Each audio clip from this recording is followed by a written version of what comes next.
La communauté musulmane célèbre aujourd'hui sa plus grande fête, l'Aïd el-Kébir. Elle prévoit notamment le traditionnel sacrifice d'un mouton.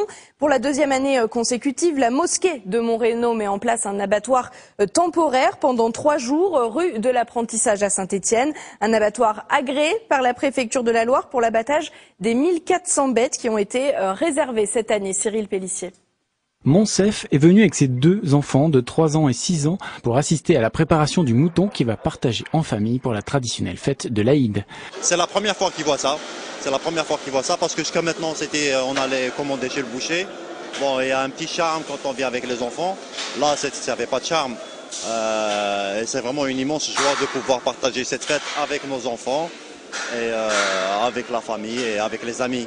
De la négociation des bêtes jusqu'à la remise à chaud des carcasses, une cinquantaine de personnes de la mosquée de Montreno veillent à l'organisation et 25 personnes travaillant sur la chaîne d'abattage sont formées aux règles de la bientraitance animale. Que l'offre en abattage dans les abattoirs pérennes n'était pas suffisante, donc il a fallu apporter une solution pour permettre aux gens d'abattre dans un abattoir conventionnel. En fait, ça a commencé ce matin. Auparavant, ils sont passés à la mosquée pour commander leurs moutons. Ils ont chacun un papier avec leur créneau horaire, ils viennent à leur créneau horaire, ils viennent ici, ils assistent à l'abattage, ils suivent leur bête pendant tout le trajet sur la chaîne d'abattage et après ils récupèrent la bête en bout de chaîne.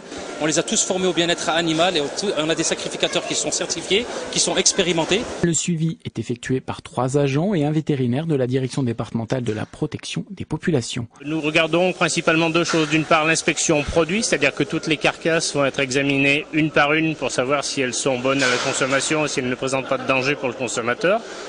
Et l'autre volet de notre présence, c'est le respect de la réglementation, aussi bien en termes d'identification que de protection animale, que de respect des règles d'hygiène. L'an dernier, l'expérience de l'unique abattoir temporaire de la Loire avait été saluée par le ministère de l'Intérieur dans son guide des bonnes pratiques.